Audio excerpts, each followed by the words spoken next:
Bismillahirrahmanirrahim. Assalamualaikum warahmatullahi wabarakatuh. Selamat pagi Indonesia, selamat pagi generasi harapan bangsa. Selamat datang di ruang pembelajar, kelasnya orang-orang belajar sepanjang hayat.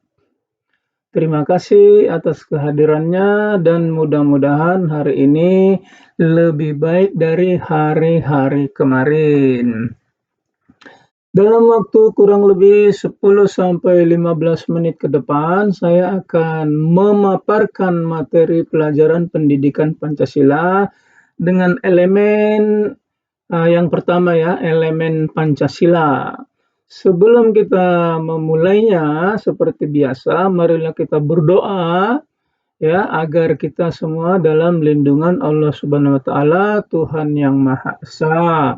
Semoga pertemuan kita kali ini bermanfaat, membawa kebaikan dan menambah pemahaman. Amin ya rabbal alamin.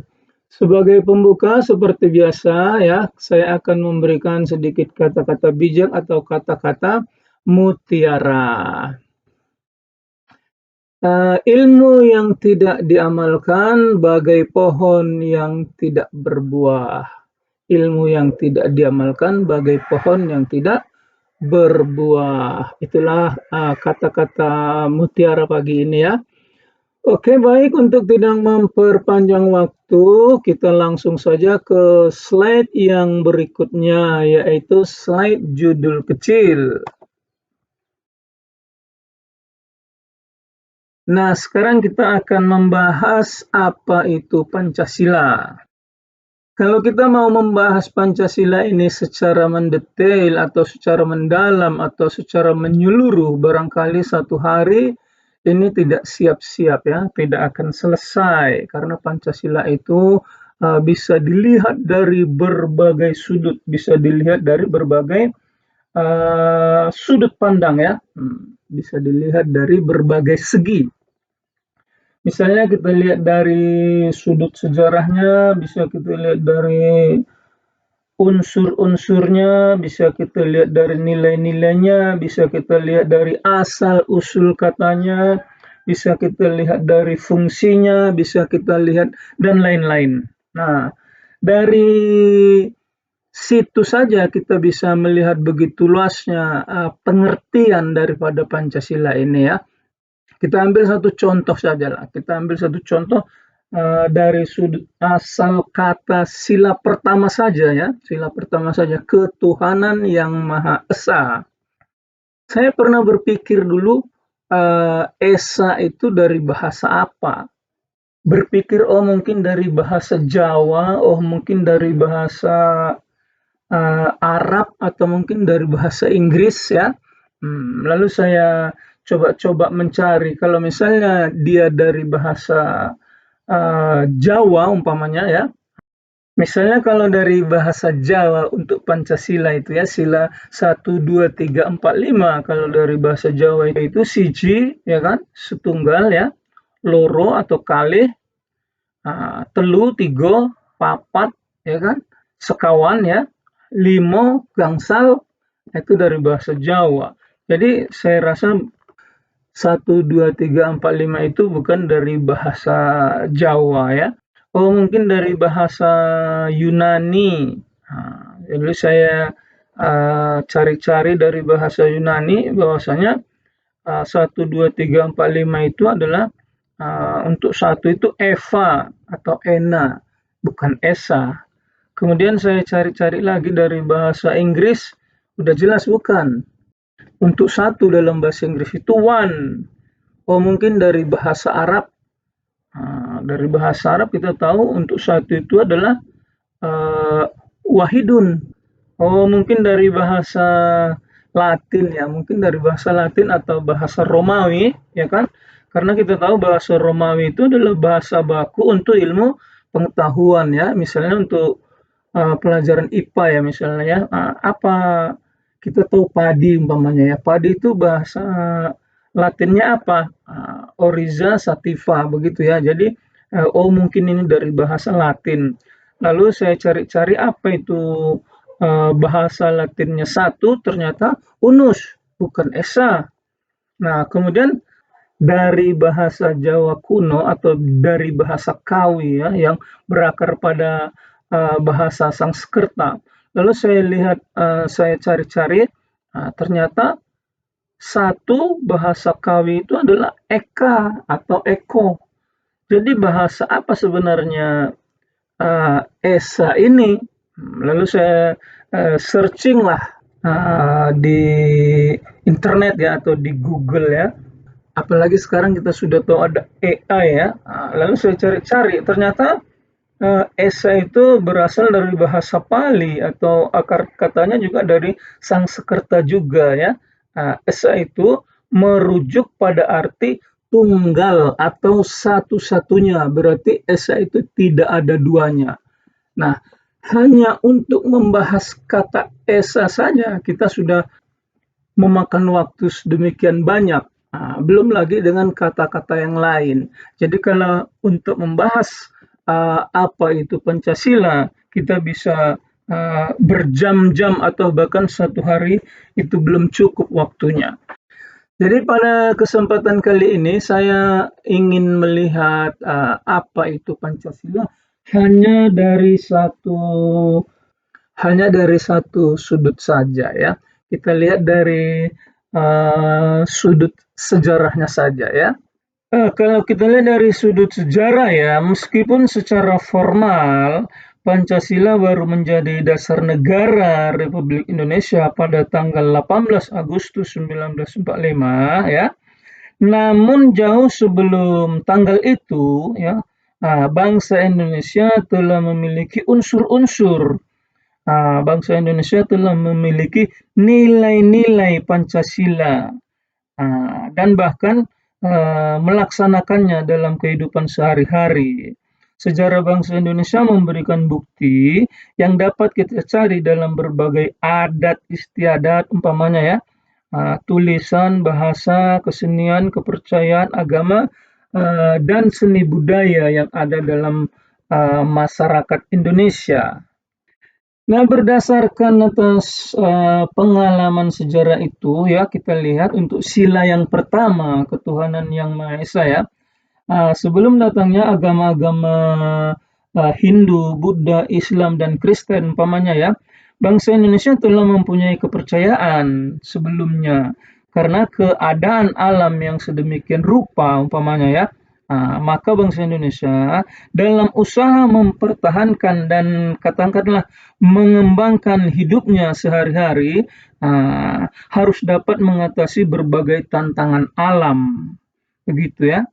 Salah satu bentuk jawaban yang diberikan masyarakat kita dahulu ya, pandangan hidup atau kepercayaan bahwa alam ini ada yang menciptakan, bahwa ada sesuatu kekuatan di luar kekuatan manusia yang tidak kelihatan. Nah, kita sekarang menyebut mereka itu dengan istilah animisme dan dinamisme. Namun setelah agama Hindu, agama Buddha, agama Islam, agama Kristen masuk ke Indonesia, bangsa Indonesia banyak yang memeluk agama-agama yang datang tersebut. Jadi sila pertama ini adalah sila yang katakanlah yang menjiwai seluruh sendi kehidupan berbangsa dan bernegara. Nah, sekarang kita lihat sila yang kedua ya. Sebagai bangsa yang berketuhanan yang Maha Esa seperti kita sebutkan tadi, dengan sendirinya bangsa kita mempunyai rasa kemanusiaan yang luhur, yang agung, yang suci ya. Pada hakikatnya kemanusiaan adalah bawaan kodrat manusia karena kemanusiaan adalah sifatnya atau ciri-ciri dari kodrat manusia.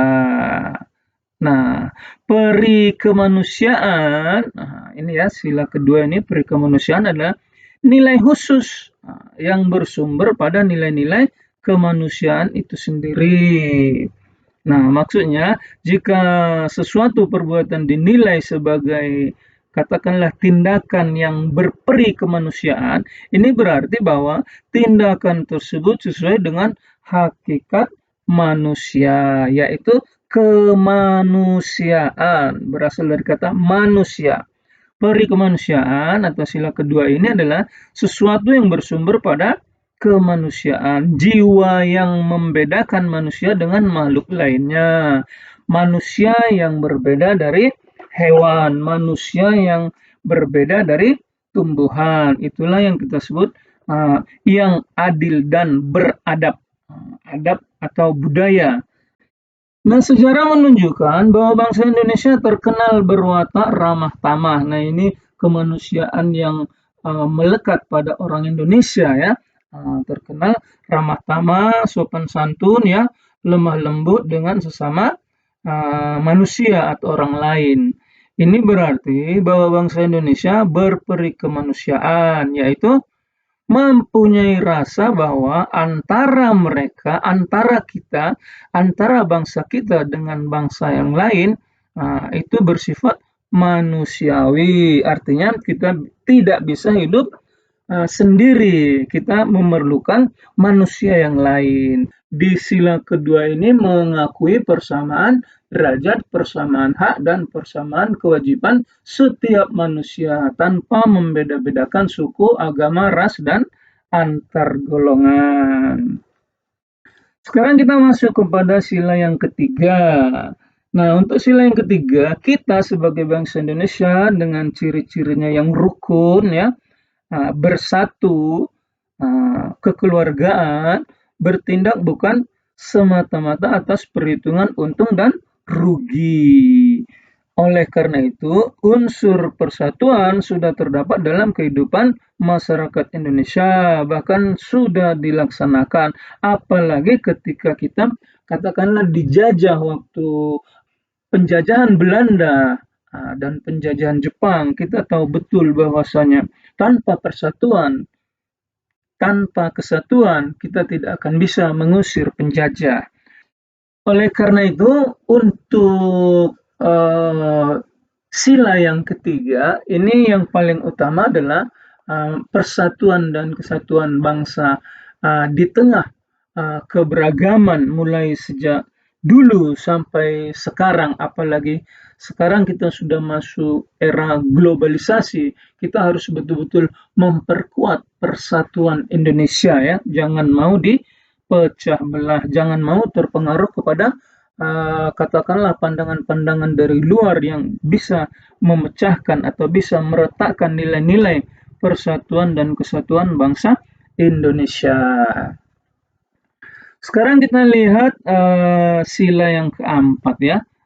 Istilah kerakyatan ini berarti bahwa yang berdaulat atau yang berkuasa di negara ini sebenarnya adalah rakyat. Dalam bahasa lain ya, kerakyatan itu disebut dengan istilah demokrasi. Ini berasal dari bukan dari bahasa Indonesia asli ya, demos kratos. Itu dari bahasa Yunani. Bahasa Yunani demos yang berarti rakyat dan kratos yang artinya berdaulat. Jadi demokrasi bukan hal yang baru bagi bangsa Indonesia. Meskipun sebelum tanggal 17 Agustus 1945 di Indonesia belum pernah ada pemerintahan yang bersifat demokratis seperti sekarang ini. Namun sebenarnya unsur-unsur demokrasi itu sudah ada yang selama ini tidak pernah dimanfaatkan secara nasional formal. Sebenarnya sudah ada bukti-buktinya. Bisa kita lihat dari bukti-bukti peninggalan sejarah ya. Nah, dari sejarah tadi sampai sekarang bisa kita ambil kesimpulan bahwasanya untuk sila keempat ini adalah mengutamakan musyawarah untuk mencapai mufakat dalam setiap pengambilan keputusan, seperti katakanlah peribahasa orang-orang tua kita dulu apa, bulat air karena pembuluh, bulat kata karena mufakat. Sekarang kita lihat untuk sila yang kelima ya. Sila yang kelima, istilah adil ini menunjukkan bahwa orang harus memberi kepada orang lain apa yang menjadi haknya. Nah, itu yang disebut dengan adil. Dan tahu mana yang haknya sendiri, serta tahu apa kewajibannya, apa hak orang lain. Nah, itu adil. Kemudian sosial apa artinya? Sosial berarti tidak mementingkan diri sendiri saja, tidak mengutamakan kepentingan pribadi, tetapi lebih mengutamakan kepentingan umum, kepentingan bangsa dan negara. Tidak individualistik, tidak egois, tetapi berbuat untuk kepentingan bersama. Nah, sebenarnya istilah-istilah itu udah ada zaman dahulu, kita sebut istilahnya apa, misalnya gotong royong ya, yang berarti berkarya bersama dan memberi hasil karya bersama untuk kepentingan bersama. Nah, tepat sekali untuk menerangkan apa arti keadilan sosial itu dengan istilah gotong royong. Nah, bangsa Indonesia sejak dahulu ya, dalam menunaikan tugas hidupnya itu terkenal bersifat sosial dan berlaku adil terhadap sesama. Ini bisa kita lihat dari bukti-bukti gotong royong sejak dulu sampai sekarang dalam peninggalan sejarah bisa kita lihat di pelajaran sejarah ya. Misalnya apa ya? Pada peninggalan-peninggalan cerita kerajaan-kerajaan Sriwijaya, Kerajaan Kalingga, kerajaan dan lain-lain. Banyak kita lihat ya. Inti daripada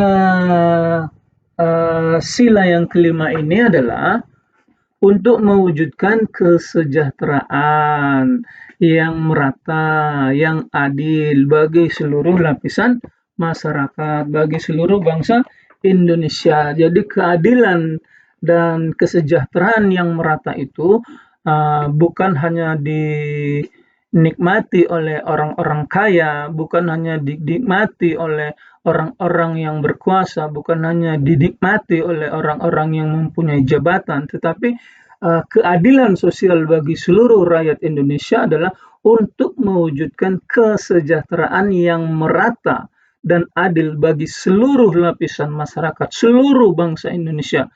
Nah, inilah slide yang kita bahas pada pagi ini. Sekarang kita lihat slide yang berikutnya. Nah, ternyata kita sudah masuk kepada slide penutup ya. Demikianlah pemaparan kali ini. Terima kasih atas perhatian dan waktu yang telah diluangkan. Mohon maaf apabila ada kata-kata yang salah. Mudah-mudahan pertemuan ini bermanfaat ya. Mari kita sama-sama mewujudkan perubahan positif dari apa yang telah kita bahas pada pagi ini. Sampai jumpa di lain kesempatan, sampai jumpa pada video pembelajaran berikutnya. Jangan lupa tetap semangat dan tetap jaga kesehatan. Dan akhirul kata bijak seperti biasa ya, berburu ke padang datar dapat rusa si belang kaki. Berguru ke palang ajar bagai bunga kembang tak jadi. Saya tutup dengan salam. Assalamualaikum warahmatullahi wabarakatuh.